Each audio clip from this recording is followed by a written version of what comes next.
Hi, my name's Yanni. I'm an Aboriginal peer support worker at Headspace, Adelaide. I'd like to acknowledge that the land we operate from and are meeting on right now is the land of the Kaurna people. I pay my respects to their elders, past, present and future, and acknowledge Headspace's commitment to making a positive contribution to young people who are Aboriginal.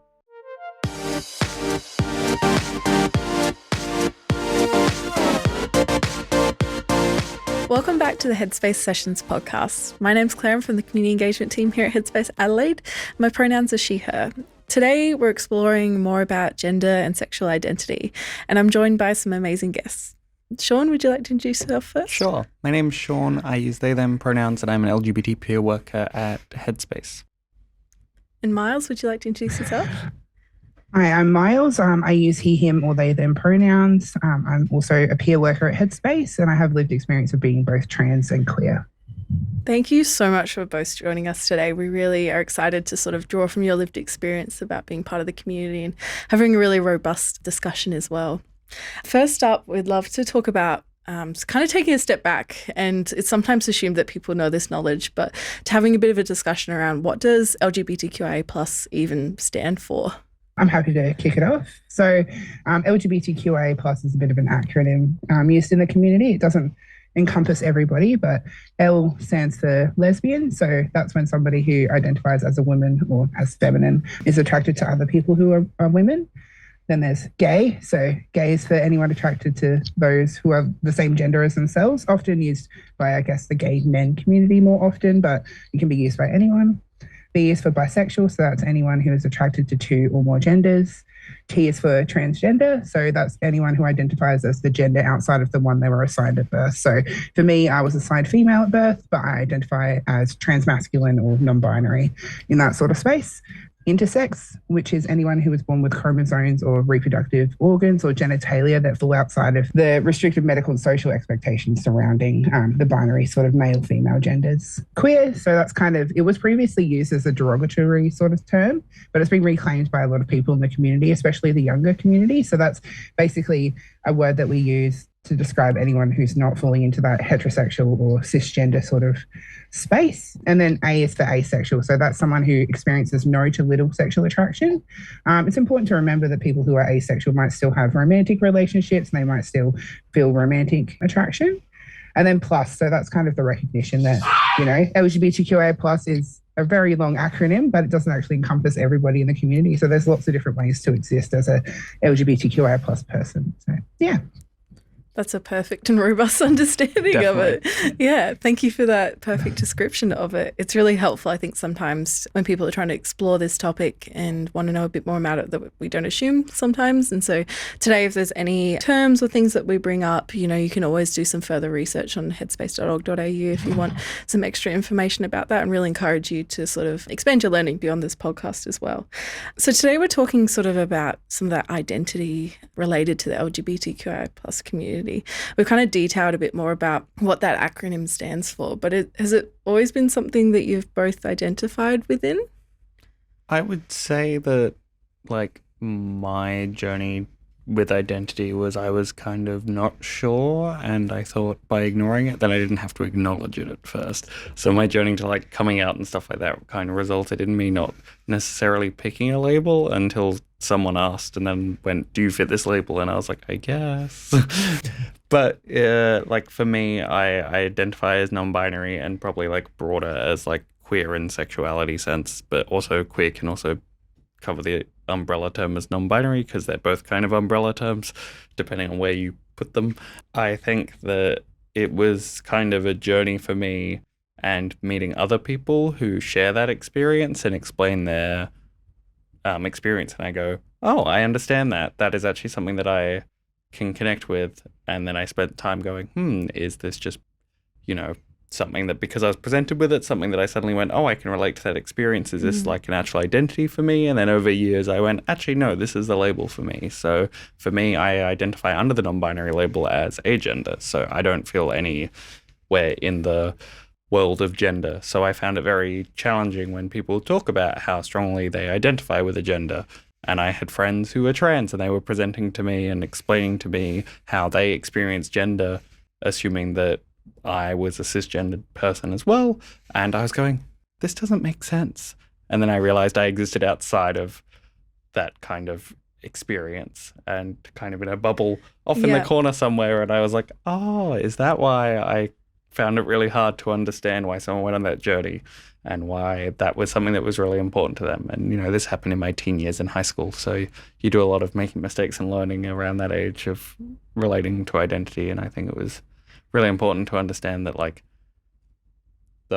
I think the whole principle behind the community and a lot of the labels that we use is to explain an experience that is on a broad spectrum that nobody can actually, like, label a beginning or end to. Yep. Perfect. Yeah. So it's kind of something that shapes itself and kind of evolves over time in that sense, and what you might identify as within that might be completely different to someone else, which is completely okay. Yeah. Miles, what about yourself?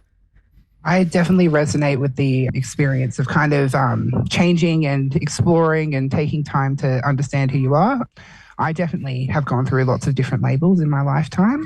Previous to identifying as transmasculine, I identified as a lesbian and bisexual, lots of different things.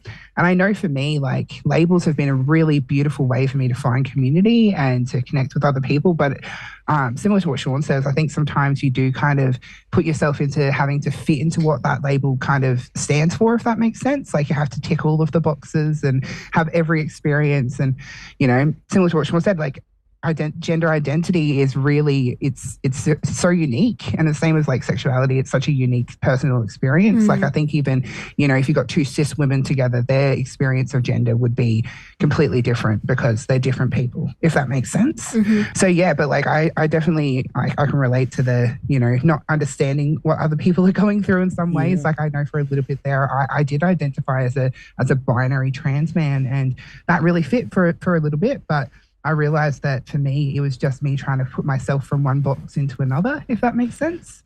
So I guess coming to the realization that I was transmasculine really helped me kind of free myself from all of those expectations and things like that. And I heard something once, I think it was like some sort of queer YouTuber said it. It was around identity and kind of labels. It was something along the lines of, you know, identity and labels can be a lot like shoe sizes. When I was, you know, 7 years old, I think I was a size 6.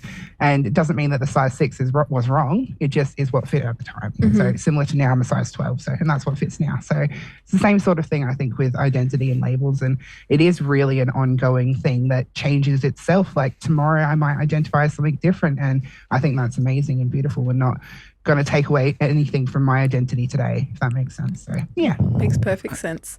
I also think that, like, gender as a concept and sexuality as a concept is based on the culture and area that you live in as well. Like, it's also environmental and community based. So you might explore another country or another culture and find that your label doesn't necessarily mesh with their concepts of gender and sexuality, and find out that there are other labels or another experience to what you are, because the way I perceive gender is based on the people around me a lot of the time.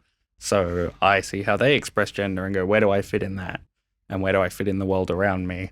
And that means that as the world around me changes and evolves, my position in that world also changes. Do you find the labels helpful, like in that existence? It helps give security when you're feeling like there's something unusual and the societal expectation puts it on you. So to find a label goes, cool, this is who I am, and it gives you security. But at the same time, I've definitely found it restrictive when there's no way to kind of pinpoint exactly where you are with one word that everyone else can also understand if it's this kind of infinite continuum of a concept that's constantly changing and evolving. Yeah. If that makes sense. Absolutely. We've kind of touched on like the journey of being younger and the evolution that might happen over time and what's part of that journey. Is coming out sort of part of the process that you both experienced, and do you have any sort of other thoughts around the discussion that happens around young people coming out within the community? I was very, very avoidant of coming out. I was like, I'm just going to wait for someone to come to me and ask. And if nobody asks, I'm going to avoid it, because I just didn't enjoy having the conversation centered around how I felt, because I wasn't 100% secure in a label. So I kind of just avoided it. I never properly like did the whole coming out to my parents thing. I just kind of went, oh, I'm on like wearing pride flags and having attending events and bringing like spending a lot of time with other people who identify with the community, just going, hopefully they get the hint, you know? Yeah. But I never really like approached it in that way. And I kind of just wait for other people to bring it up. But I think that's just because I am not 100% always confident in my identity. And that's not a bad thing at all. And it's something that I shouldn't feel like that. But to have a lot of people come in and go, I'm confident in my identity and this is where I am, I'm like, why can't I do that? But the reality is, and what I've come on my journey to find, is that it's okay that I don't necessarily have the perfect way to articulate what I'm experiencing. And it is constantly changing. So it is just about explaining how I feel on that particular day, if I want to, and I'm getting in the habit of doing that more if people do have questions. But at the same time, I feel that you are almost constantly coming out, and it can get also exhausting and tiresome to go to a new place and then go, hello, I'm the queer person in the room. I'm going to do the bit where I explain to you what it is, or teach you, or do that extra like emotional labor that necessarily is unfairly placed on people who have experienced that.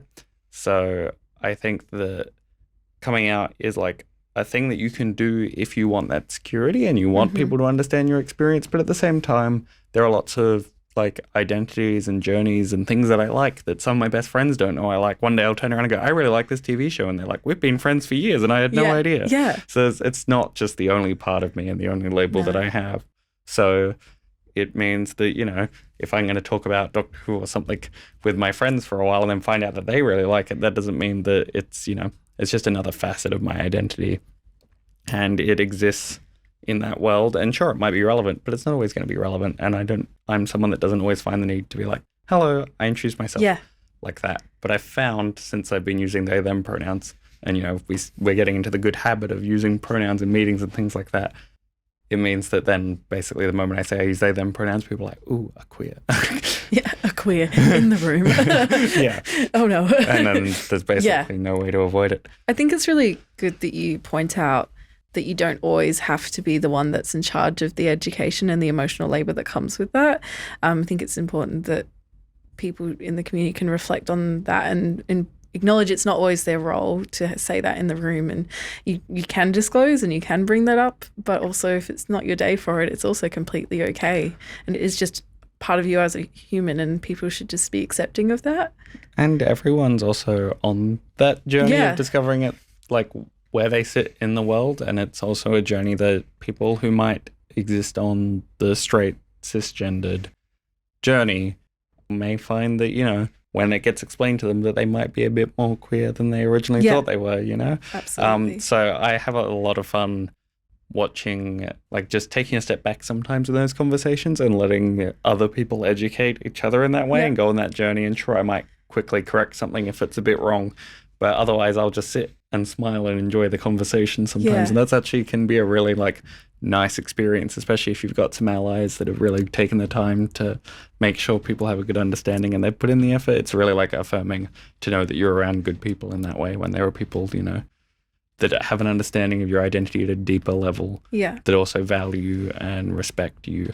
So there's a really cool role allies can play in educating that really is a nice thing that people can do to support the community. It makes the community better, So Miles, what about you on the topic? What are your thoughts? I think coming out can be a really interesting process. I think similar to what Sean said, it can be a bit of an ongoing thing and it can get a little bit exhausting. Like I know for me, I often have to come out, you know, if I go to a medical appointment, if I go to, you know, the optometrist and they ask me if I've been there before, because part of my, I guess, trans experience is that I've changed my name. So, you know, there's lots of different places where I come out. But I think in regards to young people needing to come out, it's such a personal journey, and coming out, like, you don't owe anyone coming out at all. And that's not like something that anyone else is entitled to. And it's okay if you don't come out. And if you don't want to come out, that's perfectly fine as well. I think, you know, there is a lot of, I guess, emphasis on the joy of coming out and all of these things, but there can be multiple different reasons why people don't come out. It can be for safety, it can be for comfortability, it can be because they're just not ready, and that's okay. So I think, you know, there should never really be any pressure for anyone to come out if they don't want to, if they're not ready, if they want to wait. But I think also if people do want to come out, like that should be kind of celebrated and those sort of things. But also it doesn't always have to be a huge deal made out of it. Sometimes the best response is cool. what do you want to get for dinner? So that's also really nice. So sometimes it's really an individual experience. So it's hard to comment, I guess, on what other people's experiences are. But, I know for me, coming out was a really nice thing because it was a way for me to get recognized for who I was by, my loved ones and the people around me. But, doesn't mean that there wasn't teething issues and there wasn't, a bit of time where people, adjusted, and still now, people slip up and stuff, and it can be a bit frustrating, but I know that most people have good intentions and that they're trying their best. So that's what really is important for me. How do you, I guess, handle the conversation when people do slip up? I know before we've talked about like calling people in, and do you want to explain a bit more about that?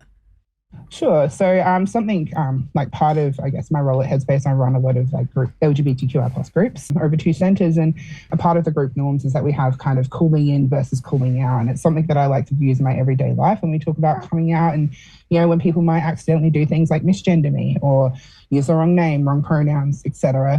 And something I like to do is, instead of calling them out, which is, traditionally when somebody says something that's wrong or offensive, we're kind of like, hey, I'm going to call you out for saying that because it was wrong. Instead of calling them out and maybe making them feel a bit embarrassed or ashamed, I usually take it as an opportunity to call somebody in and use it as a learning opportunity for them and educate them why what they said was offensive and how they could do better and where they can find out more to, educate themselves. Because I think a lot of the time, we don't know what we don't know. Absolutely. I think that everybody has their own sort of responsibility to educate themselves on different things, but we don't all have unlimited time in the world to go and read the encyclopedia of everything. So, at the end of the day, I think that it's important to like teach if you can, but in saying that, you don't always have to be the clear person who is educating everybody. I think it's also important to mention that. Absolutely. I think sometimes it's easy to put yourself in that box when you're like, I just want to help everyone and teach them everything. So it's important to have your boundaries, but I think calling them in to be able to educate them is much more effective than, I guess, shaming someone, because they might just not want to interact with me again after that instead of, having the potential for making a mistake and then being able to learn from it. Yeah. And I think it's a really good point that you both bring up about calling people in on that discussion and trying to create allies within the community so that people are encouraged to kind of educate themselves and to put themselves in a place where they are knowledgeable or trying to be more knowledgeable, and that you can point them kind of in the right direction for resources or things to expand their learning. Kind of speaking about resources and learnings, when you were both kind of exploring your journey within this community, was there particular sort of resources or things that helped you? I know for me, I was in a very, very lucky position because my absolute best friend / partner is also a trans person. And they came out, I think, about 4 years before I did. But in saying that, having that person in my life also, I think in some ways didn't help. And I know that kind of sounds a bit weird, but it was more of the idea of that because this person had their experiences with being gender diverse, I felt that I had to fit into the exact same box. We talked about boxes and labels earlier. I think that another resource I really took advantage of was Shine SA. I don't know if I can say official places. Absolutely. But for me, part of my, I guess, gender identity journey was I went and actually contacted Shine SA, and I ended up volunteering with them for a bit. And that opened up this huge community, and I learned all of the groups that they have there and those sort of things. But also, honestly, I spent a lot of time online. Online was a huge, huge space for me to find resources. And I watched so many different gender diverse people of all genders talk about their identity and their relationship with that on YouTube. Lots of, reading different like teen magazines sometimes that have things about identity. Yeah, lots of stuff, lots of time online. I think that was a major place I went to kind of find other people's similar experiences, because that seems to be a really good place to connect with other members of the LGBTQI plus community. And I still am in a lot of those like groups and spaces today. So, yeah. Amazing. What about yourself, Sean? Yeah, I'll follow up from what Miles said. There's a lot of full circle moments for me, especially my role today is I reached out to a lot of different, I guess, support services. You start trying to kind of test the boundaries of, hey, is this a friendly space for me or not to be who I am? I think that when you access doctors and psychologists or any other different types of support in your well-being, you kind of have to do this little like a boundary test to kind of go, hi, is this person going to be friendly to me or not? And are they going to understand and be able to support me in the way that I need? As I went on that journey, I would say that most of the resources that built who I was today was online. I was really lucky to have a really good group of friends that I found probably through Tumblr, I think, way back then. Love Tumblr days. Yeah. And they became kind of like my support group. And we had this little online group chat from people all over the world. And they were people that were all going on their journey of identity and experience. And they were basically able to share that and help inform me. Like, I wouldn't have understood half the labels that I have if I hadn't met people who went, this is how I identify. And then I could use that to kind of map myself off. And you're kind of building a map of the world of gender identity as you're meeting people and you're coloring in those extra images. I don't know. I kind of imagine those old style maps that you see with half of the world missing that they hadn't like identified yet. And that's kind of how I feel that my journey with gender and sexuality is. There's probably more on the map, but I haven't actually uncovered that part yet. But that friendship group I still have today, and they're still a really good support for me. So I think you can also create your own resources. It's not just necessarily like your friends can be that resource and you can share that stuff and you can write stuff. I still scroll through messages that friends have sent me to go, that was a really good wording of how their experience was that I can connect to, and then I use that and take that as my own and pass that on. And then I see other people then say the same words that I said to someone else, comes around the circle and comes back to you, or they're doing the same types of resources or creating resources based on the way you've connected to the world. Because a lot of the labels we were talking about at the beginning, you can go back 20 years and half of them didn't exist.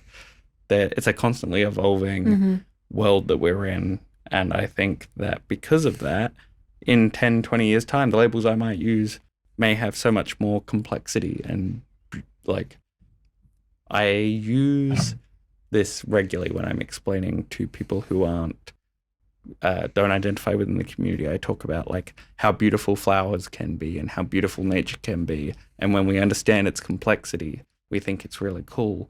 And when we watch those nature documentaries and things like that, people are like, wow, if you zoom in really close, you can see so much diversity and richness.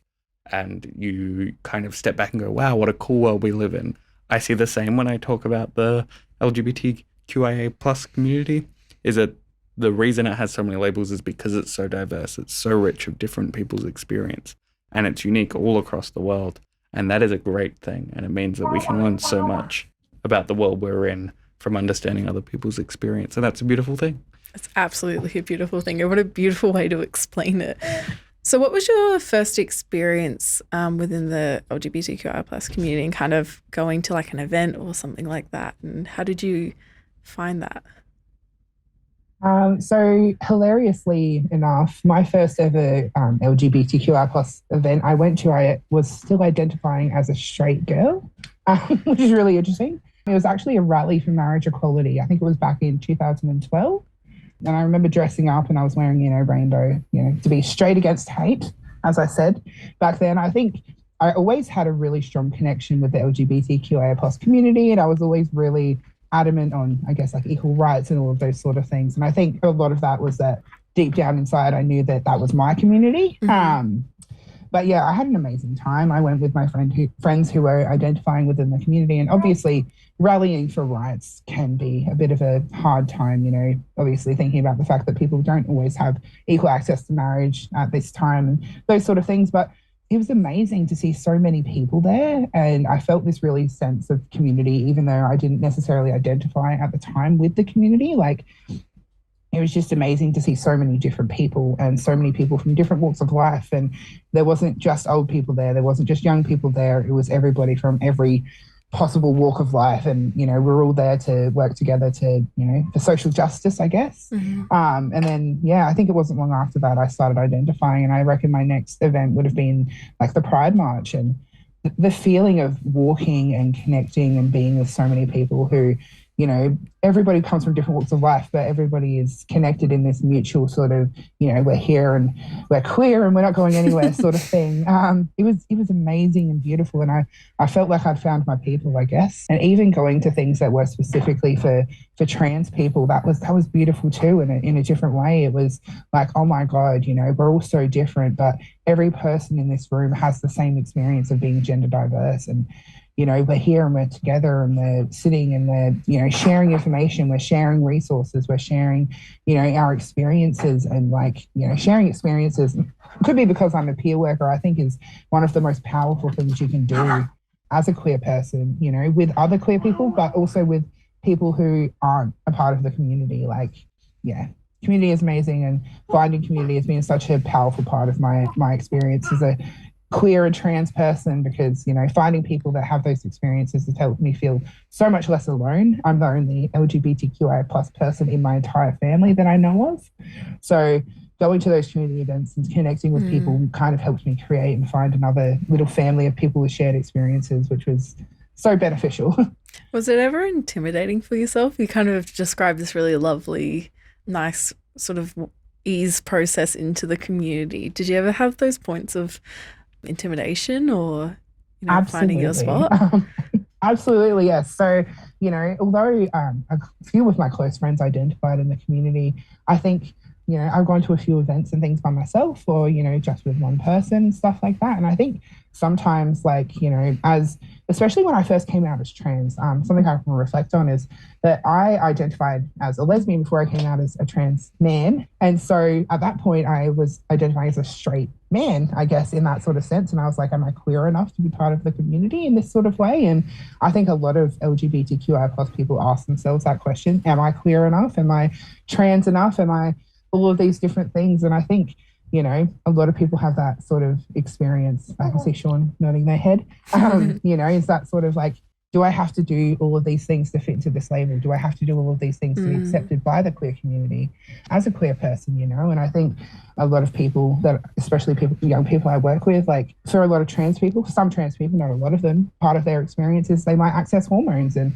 that's part of my experience. But I wasn't any more trans now than I was, 3 years ago before I was able to access that. And I think I do need to remind myself of that, you're trans enough, even though you haven't done A, B, and C, and that you're queer enough just because you might not have done these things. Like, for instance, when I was younger, I didn't have a relationship until I was like 17 or 18, and I identified as a lesbian before that. So, just because I wasn't in a relationship didn't mean I wasn't a lesbian, if that makes sense. Like, you don't have to be acting as a queer person to be queer. And I think that a lot of the times I felt like I had to, do things to be able to go to these events. So yeah, it was a bit daunting at first, definitely.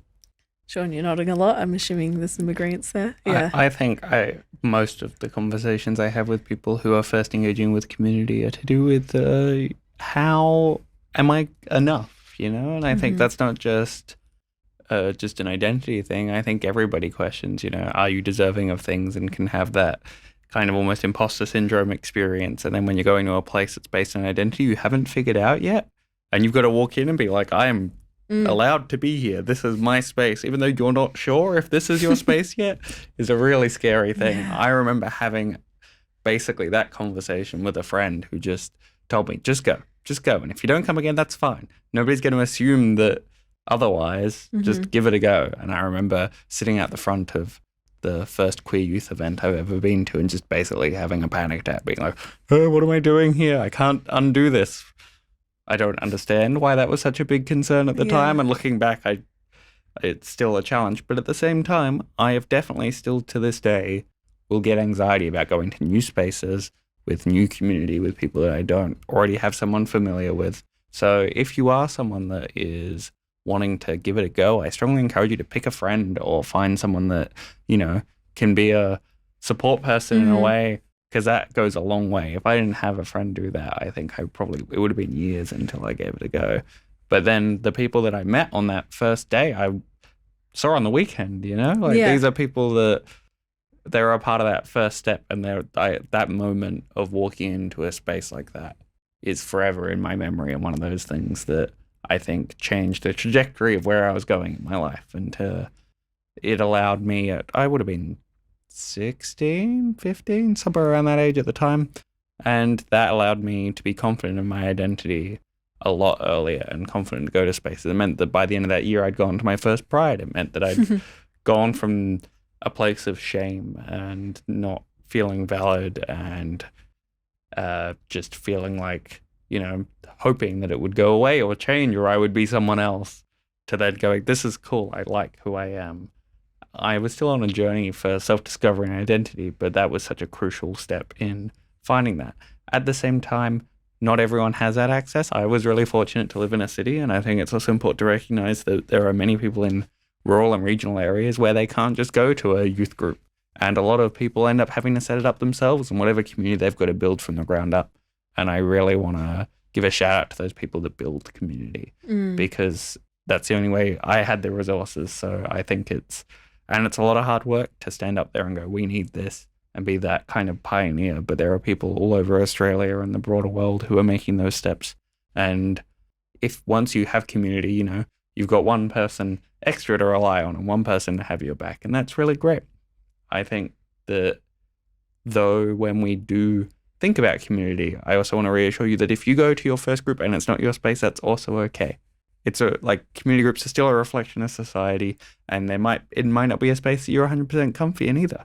And that's okay, and to take it at your pace, because it's a reflection of like the society we're in. The queer community is a microcosm of that. And because we've had similar experiences, it may mean we have similar skills that we had to learn to adapt to the world we're in due to that shared experience, but it doesn't mean they're going to have the same interests as you or connect with you. So you might walk into a group and everyone in that group might actually get along really well, and you go, oh, this is not really my scene or my type of way of looking at the world. And that's okay. And I really encourage people to give it another go. The community is not just one thing, but it's very, you'll find different spaces, or you can create your own. And that's really awesome. I think that's such a great point to bring up, is that within community, there's multiple different people within that, and you don't have to get along with everyone just because it's not like you're in or you're out. Like, it's about finding your people within that community. And so I think that's great to really encourage people to explore that a bit more. We've also talked a little bit about labels and the things that come along with that. And I think sometimes we've talked about some of the groups you might talk to and the stereotypes that come along with that. Do you think there are currently like any problematic stereotypes that are currently being like perpetuated out in community, or how's your experience been with stereotypes that exist?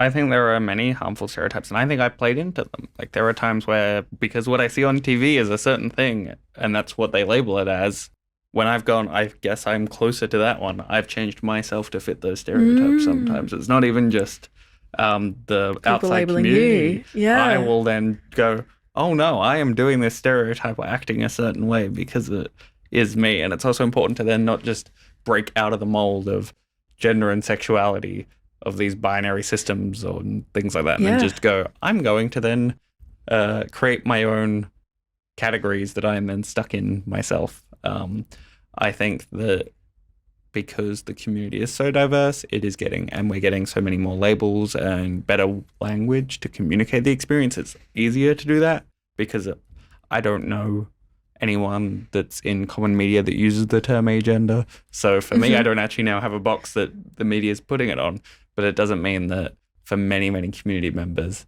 that the way they see it is represented on TV and on screen as a certain way. And for a long time, it was only gay men. It's really important to recognize that like misogyny and things like that play a role in it. And a lot of voices of people who weren't men were minimalized. So the queer experience for a long time in media, in film, in things that are communicated were gay men. A lot of times the experience of lesbians, the experience of trans people were erased or disappeared. And there's such a long, important history of that, and queer people have existed forever. We just have the words to label it now. So if I look back, the stereotypes that existed hundreds of years ago about the community may still exist today, or they might be completely different. So why do I feel the need to participate in them?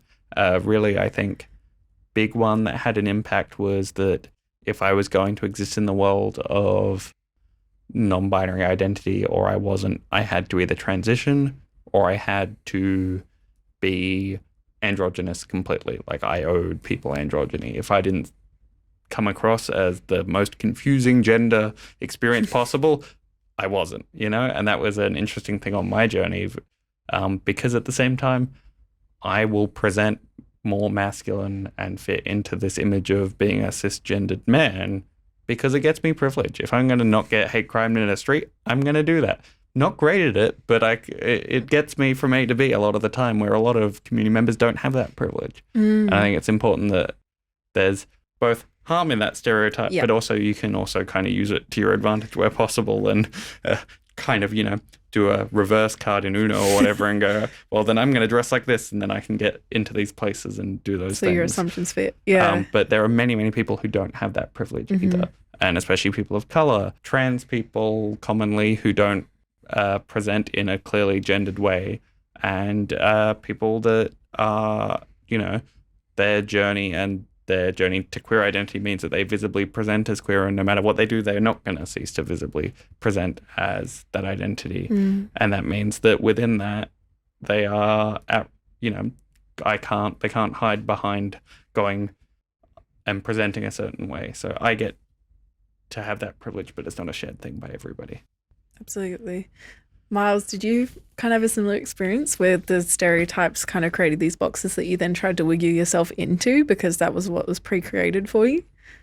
Yeah, definitely. And especially if I think back to kind of my early days of identifying, like back when I used to identify as a lesbian, I think there was this kind of stereotype that you had to be like man-hating and all this sort of stuff. And I definitely tried to push myself into that box, and all of those sort of things. And even like coming out as trans masculine and all of those sort of things, like I really did feel like I had to, every day I had to dress in the most masculine way that I could so that people would read me as masculine. But part of that was my gender dysphoria and my journey of, I guess being able to present myself as how I saw myself on the inside, and so the world could see me as how I saw myself. But also in saying that, like, I feel like now I'm also in a place of privilege, having access. For me, a big part of my journey of being a trans person was accessing hormones, like genuinely. And, it's not everything that makes me a trans person, and it's not the only thing. And, I know a lot of young people, it's a really big priority for them. And, I know that it can be a really long wait and things can get incredibly frustrating.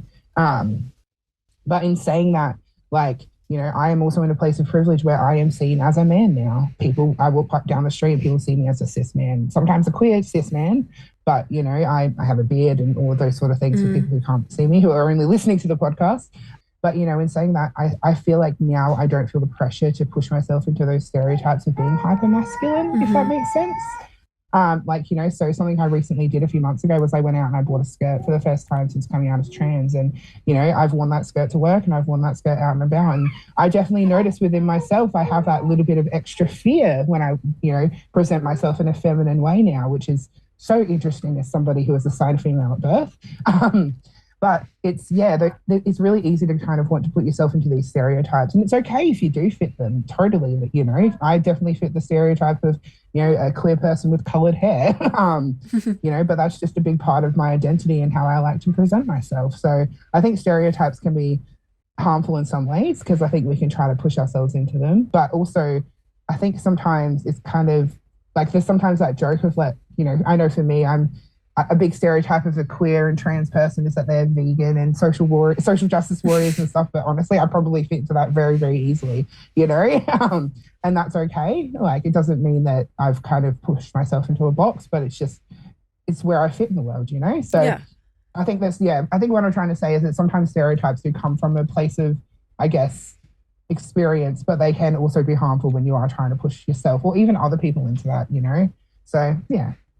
It's like all these things are just about finding yourself within them and seeing what parts you identify with and what parts you want to draw from them, and whether that's helpful or not, just taking the time to self-reflect on that and making sure that you put yourself within the center of that, seems like, yeah. Yeah, I think it can be really easy to kind of like latch onto an identity and feel like you have to do everything that this identity has, but it's okay if you only do like 4 of the 5 things that you think you have to do. You can still use that identity. So really appreciate that you've both been able to share a lot of your own lived experience with us today and kind of draw from those different journeys and experiences that you've had. Really curious if you have any advice for people that are listening today that you want to end on and share with them. Embrace and enjoy the journey, because that is it's a part of, if you identify with the community or you're exploring the community, or if even you're just a bit curious about it and you want to see where you fit in the world. It's a journey I think everyone is on to find out where they fit in this world of all of these labels. And it's a cool experience and it's a cool self-discovery journey. When I reflect on my younger years, when you discover where you fit in the world, and as you learn basic concepts of the world, whether it be, that the earth is round and that there's gravity or things like that, and it makes you rethink how things operate. It's one of those opportunities. And as you get older in life, you get less of those opportunities to completely rethink the world you're in. And that's such a really awesome place to be, in a place of learning and a place of being confronted with something new and exciting, and to take that as a really cool opportunity and just enjoy the journey. And take some time to educate yourself. I know myself, I'm always learning new things. And to anybody who might be questioning their gender, their sexuality, or, those sort of things, like Sean said, take your time. It's okay if you, get things wrong at first, and if you change your label 1,000 times. I know for me, I've probably fit into every single letter in the LGBTQIA plus in some way or another at some point in my life. So it's okay if things change, and it's okay if it takes time that you get things wrong. Like, I went by a different name for 22 years of my life. Sometimes people just take time to change, so that's okay. Thank you so much for coming and sharing your lived experience journey. And if anything on this podcast has been brought up for you, there's always headspace.org.au if you want to explore a bit more about this topic. But also feel free to reach out to Lifeline if you need to have more of that immediate support talk about what's going on for you. And we always like to give a bit of a shout out to Shine SA. They've got some great resources on their website as well that we really encourage you to check out. But otherwise, thank you so much for having this discussion about, gender and sexuality and a bit more about the community. We really appreciate you being here with us. Thank you. Thanks for having us.